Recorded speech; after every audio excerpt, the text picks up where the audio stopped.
Hey, what's going on, everybody? Welcome to Say What I Mean podcast.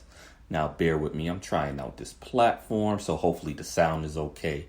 But if it's not, bear with me. I will get better with it. Now, what I want to do today is I want to talk about a few political issues, specifically three. I want to recap the third Democrat debate, and it's a lot of things I got to say about that. And I also want to go over the Revolt summit because there was some interesting things in that summit. I had some interesting debates over the weekend with different opinions about it. But first, real briefly, because I want to do a larger podcast about this, is I want to say we got to make sure that there is no war with Iran. The administration been ratcheting up tensions with Iran for ever since he been elected. Basically, when he first got elected, even before President Trump got elected, he was saying how he was going to rip up the Iran nuclear deal. And one of the promises he made when he became president is he did just that. Now everybody's so worried about them getting a nuclear weapon when in the deal, that what was the deal was for that, to stop Iran from getting the nuclear weapon. And it gave us at least 20 years. The argument was that, well, okay, eventually they might be able to get one, but it was decades in the future. Now they'll be able to get one in a few years. And for me, that's still not a reason to go to war, though. It's really not. So why is this on my mind today? Because Secretary of State Pompeo is blaming Iran for 2 attacks on Saudi rigs. Now, that's up in the air. That haven't been confirmed at all yet. But the U.S., the administration is blaming on Iran, as they usually do. And this coming after the drone was shot down from Iran. A U.S. drone was in Iran airspace. Iran shot it down. President Trump claims that he stopped the attack from coming. They was 10 minutes from attacking Iran, and President Trump claimed that he stopped it. But these tensions don't need to be this high. One of the things we got to question is the intelligence of the situation, because if we go back to the war in Iraq, the intelligence was off. And in many cases, it was just straight out lies. So they always tried to connect 9/11 with Saddam Hussein, which was an outright lie. They never found weapons of mass destruction, another lie. So we just got to be conscious of this. And if you go back even further with the Vietnam War, the Gulf of Tonkin incident, another lie to get us into a prolonged war. It seemed to be a pattern here. We cannot allow this administration to produce another long-term war in the Middle East. We just can't. Now, we already bombing like 7 countries right now with drone strikes, and I want to go over that a little bit more later, which to me is bad enough. But a ground war, at this time, we don't need it. And one of the things I want to say is this. Why is it the media never asks, can we afford war? With things that can help out the regular American people, like healthcare, like student loan debt forgiveness, is always questions of, well, how can we afford this? But when it comes to war, we never ask that question. I mean, the Afghanistan and Iraq wars that cost over $7 trillion. But yet the media just goes on with it because that's just the norm. It's just the norm that we have military actions. And all these bombs, these cost money. All these forward deployments, it costs money. But yet we can afford this, but we can't afford healthcare for people. It is maddening. But I want to do that a little bit later. I want to get more in depth into those issues in another show. But I want to move on right now to do a little recap of the third Democratic primary debate that happened Thursday on ABC. First thing I want to say is I really didn't like the monitors. The only monitor that I thought asked pretty good questions was the black young lady. And I forget her name. I don't want to call her that, but I'm not familiar with her. But all the other moderators, I thought the questions were porous. They asked Bernie Sanders what make him different from Nicolas Maduro, the the leader of Venezuela, and because he's a democratic socialist, which I thought was a ridiculous question. Because if you listen to Bernie Sanders, he make it clear what his version of democratic socialism is, which he probably shouldn't even call it democratic socialist. He should probably call it more of social democracy. That might be splitting hairs, but I think that would have caught on a little bit better, even though, especially among the younger generation, socialism is on the rise. But what they mean by socialism, most people don't mean the taking over of production, like producing shoes or anything like that, or producing cookies. What most people mean is taking over the vital industries like healthcare, maybe even energy in some cases. So it's splitting hairs a little bit, and it's confusion with what people mean by socialism. A better question would be to ask him, even though he explained this before, but it was on a national stage, of what is his version of democratic socialism without comparing him to Maduro. And that's another thing too. We need to stay out of war in Venezuela as well, but let's put that to the side for now. Some of the things that I noticed with the third Democratic debate was, off the bat, I didn't like the fact that Kamala Harris and Mayor Pete Buttigieg laughed at Andrew Yang UBI proposal.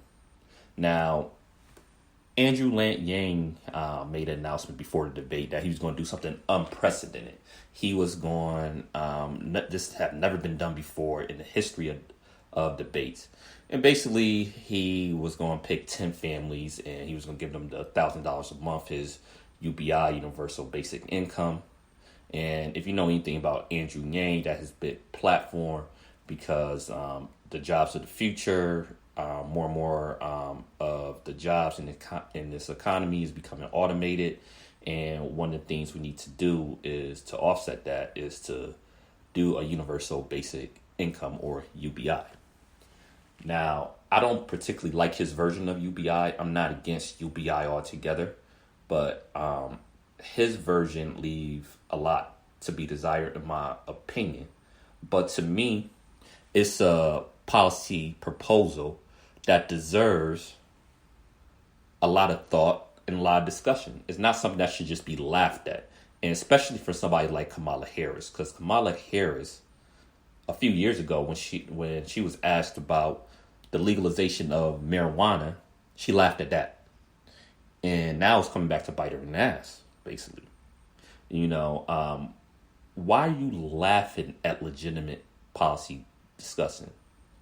Just because it's out of the norm? Just because it's not what people in Washington would take seriously? We need new ideas, whether you like the proposal or not. And like I said, I have critiques of it myself, but it's a legitimate policy discussion and shouldn't be laughed at. That really turned me off. Buttigieg said something like, "Oh, that's unique. I give you that," and then goes on to some bullshit that nobody even remembers. And like I said, I got criticisms of Andrew Yang, but it shouldn't be laughed at. One of my criticisms of Yang, though, speaking of him, is I think in all other areas he's pretty weak. When it comes to other subjects, as you notice, he didn't do it as much this debate, but he still did it somewhat. Is whatever question is asked, he returned it all the way back to UBI. UBI will not solve every problem in this country. Also, he's a supporter of charter schools, which, I have mixed feelings about charter schools, because I think a lot of corporations, a lot of people with money put funds into charter schools, And a lot of these schools don't perform any better than public schools. I think we need, and this one of my critiques of all the debates so far. There's been very little talk of education. I know there's been proposals for student loan debt forgiveness, which, man, I really need that. I would love that to happen. There's been proposals for free community college, free four-year colleges, but there's been very little discussion on just education in general. Some like Elizabeth Warren has a proposal for universal daycare, I believe.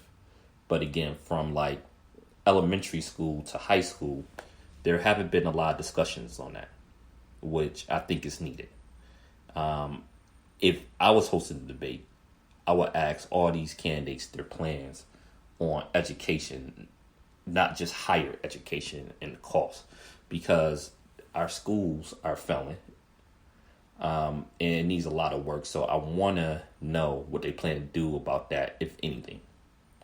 But that's another critique. One of the things I noticed is Bernie Sanders' voice was really hoarse and he kind of looked disheveled. I think he had a good debate as far as substance, but his voice was kind of, I won't say distracting, but his campaign got to do a better job of pulling back from speeches before a debate like that, because that was a big opportunity and that's not the look you want to present right off the bat. And speaking of age,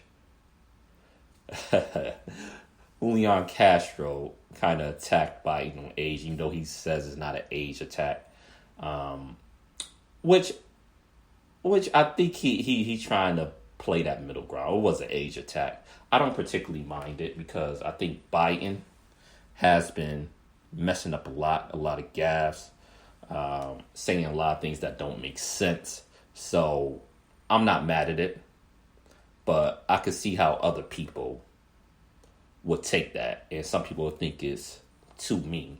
I think he could have leveled the same attack, but been a little bit more artful on how he delivered it, even though I personally wasn't offended on it. And I'm glad he actually called Biden out because Biden need to be called out. Biden is a terrible candidate to me, and I'm going to get to him in a minute. I'm going to save that, though. A few other observations is this. Before I move on for Castro, I think he had a really good debate overall. He was the only candidate to mention police reform. He needs a lot of props over that. A lot of props, because we talk about criminal justice reform, which we need. Nonviolent offenders need to be released for prison. But the other thing is this. We need police reform. We need police to be held accountable for their actions. If they do the wrong things, if they kill an unarmed person, they need to be held accountable. Of course, you got to take each individual circumstance on their own and look at it. But yes, they should not be above the law. And right now, police almost got an immunity to do whatever they want to. At worst, they might get fired. Maybe. And that's not even guaranteed. And a lot of times, once they get fired, they can raise GoFundMes, raise a lot of money. And often they in a better position before they even got fired. So, no, we need accountability, So give Castro props on that. Beto O'Rourke mentioned reparations, supporting H.R. 40. I know some hardcore reparations fans don't like H.R. 40. I'm in support of it. The devil's in the detail, and who's on the commission. If it get passed, who's on the commission and what they come up with it will determine whether it's a good bill or not. But as of now, I support H.R. 40. And I like the fact that Beto brought up reparations, period. Only person on stage to do that, and we needed that since Marianne Williamson wasn't on the debate stage. So I like that Beto brought that up. There's a lot of controversy on Beto saying that he want to take away everybody AK-47s. And I feel two different ways about it. I do think that's a soundbite for Republicans, because what they're going to do is they're going to twist it, stating that he want to take all American guns and not just assault rifles, And he didn't say he was going to come and demand everybody to sell their guns. It was specifically assault rifles like AK-47s. And I don't know if you can do that or not. But again, I think that's an interesting discussion. I don't think everybody should have an AK-47 because, yes, we do have the Second Amendment. We have a right to bear arms. I have a license to carry myself. However, part of the Second Amendment is supposed to be on regulated militia. So the Second Amendment don't say that there can't be any type of regulations or restrictions on the right to bear arms. It just doesn't say that. And it just depends on how strict the restrictions are. I think most people would agree that a regular person shouldn't have access to a grenade, drones, nuclear weapons, rocket launchers, stuff like that. And most people agree that people shouldn't have access to that. Even with assault weapons, I just saw a poll, and I hate just saying polls. I wish I had the organization that conducted the poll in front of me. A slight majority of Americans agree with assault weapon ban. So, that's interesting in itself. But the comments are going to be twisted. But again, it's an interesting discussion. Beto had a much better debate than his last two performances, but I don't think it's enough to move the needle or really jumpstart his campaign. I don't know why the media love Amy Klobuchar. She is boring and she brings nothing to the table to me. And it's not just about being boring; it's substance. Again, the black woman monitor. Damn, I wish I knew her name. But she asked Klobuchar a direct question about her record of always siding with police. And she didn't answer the question. She sidestepped the question. She talked about, how I did this, I did that, but didn't answer the question at all. So that was a great question, and she didn't answer it. And again, this is my problem with mainstream media. Nobody brought that up. Because they don't really care about substance. They care about dramatization. They care about sensationalism. And that's it. They don't care about nothing else. They don't care about the actual substance of these policy discussions. So that was disappointing to me. Back to Kamala. Kamala Harris is super corny and cringeworthy to me. All the laughing, all these jokes that she had that was super corny, then her laughing at her own jokes. It was super cringeworthy. Just super cringeworthy. So I did not like that. The media continue to want Bernie and Warren to go with each other. They didn't. I did notice that Bernie Sanders did mention that he was the only candidate to vote against all three of Trump military budgets, which Elizabeth Warren is not. I think she voted for two. But one of the other things I noticed is this: during the debate, there was a long section where they didn't go to Elizabeth Warren or Bernie Sanders, which is odd to me since they in the top three of candidates along with Biden. So that was very odd to me. And I was definitely disappointed that they didn't go to Elizabeth Warren and Bernie Sanders when they started talking about the issue of race. Especially Bernie Sanders, because one of my criticisms of Bernie is I think when it comes to issues of race, sometimes he struggles with articulating a vision that especially most black people can relate to. He does have black support. I thought his answers on reparations when he first announced his campaign, when he had the CNN town hall, was terrible, absolutely terrible.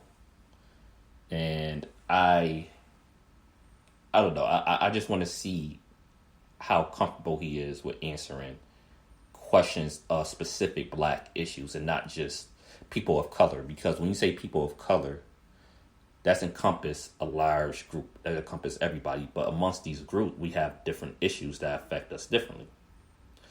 So when it comes to specific black issues, talking about reparations, when we're talking about economic development and the history of these programs not filtering down or giving us the same opportunities of other groups, like the GI Bill.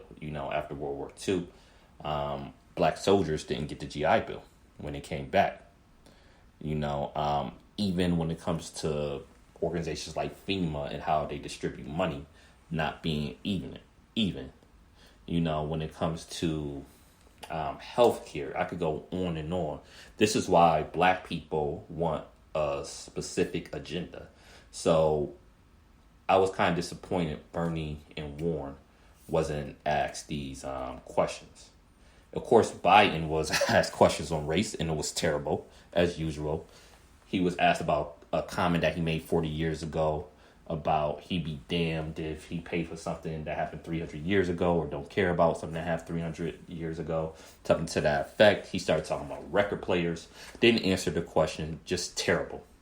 But again, the media loved Biden. They tried to make it seem like he had a strong debate. He had a terrible debate. Don't let them lie to you. They straight up lying to you if they tell you he had a good debate. It was bad. It was terrible. When you ask a specific question about racism and you start talking about record players and all this other stupid shit, no, you had a bad debate. And also he had bad answers on foreign policy. I thought Bernie Sanders did a good job of calling him out with his vote for the Iraq War. And you think about it, almost most issues, Biden been on the wrong side of it with the busing. And the thing about busing is I can understand some people being against busing, but not for the reason Biden was. If your idea was just to fix up the schools in general, so schools in black neighborhoods had all the essentials and all the resources as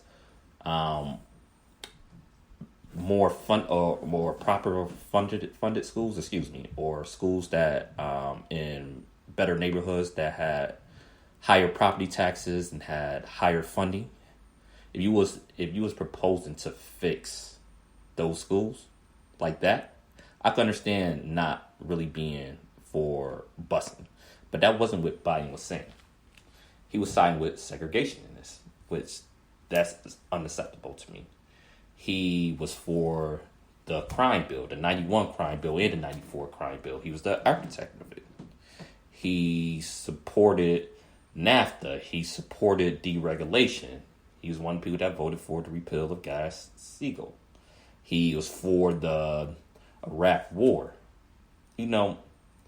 Almost every issue. And the Glass-Steagall was a big one because that led to the 2008 collapse. One of the reasons that led to the 2008 collapse, where they didn't separate commercial bacon with regular investment bacon. Investment bacon and commercial bacon was mixed up together. Glass-Steagall separated that. That was a act that was passed right after Depression, and of course Biden was for that. Biden have been wrong so much that it's not even funny, but people give him a pass on that. So those are my thoughts on the debates. Winners or losers, I don't know. It was kind of, I didn't really like the debate. It wasn't the questions that I specifically wanted to hear. I thought Biden was a loser, but I don't know if anybody specifically won the debate either. Now, the Revolt Summit. Before, this is the last topic.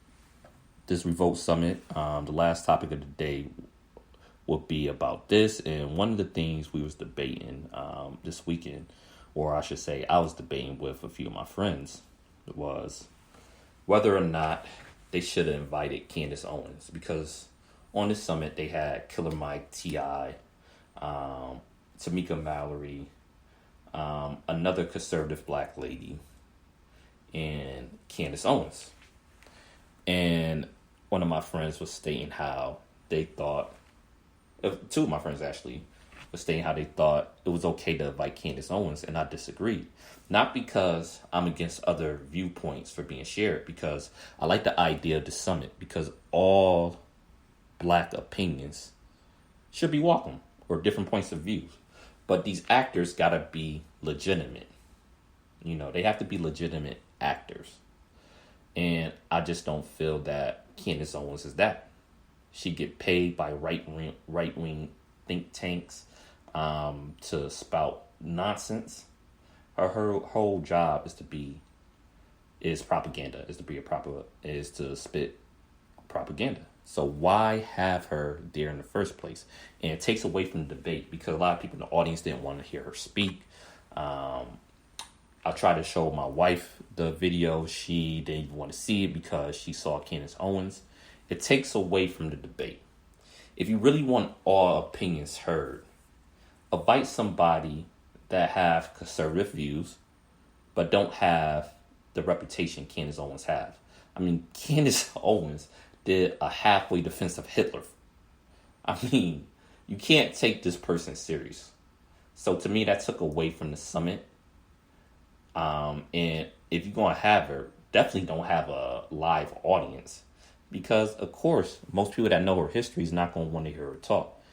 It should have just been pre-recorded. But with that being said, it has some interesting parts on it. I do recommend y'all watch it. But yeah, I think that kind of took away from it. But that's just my opinion, and I say what I mean. Thank you for tuning in. And like I said, the sound quality will get better. If it's not good, I'm going to play this back. Bear with me. We're going to make some changes and all that. So thanks for tuning in. Peace.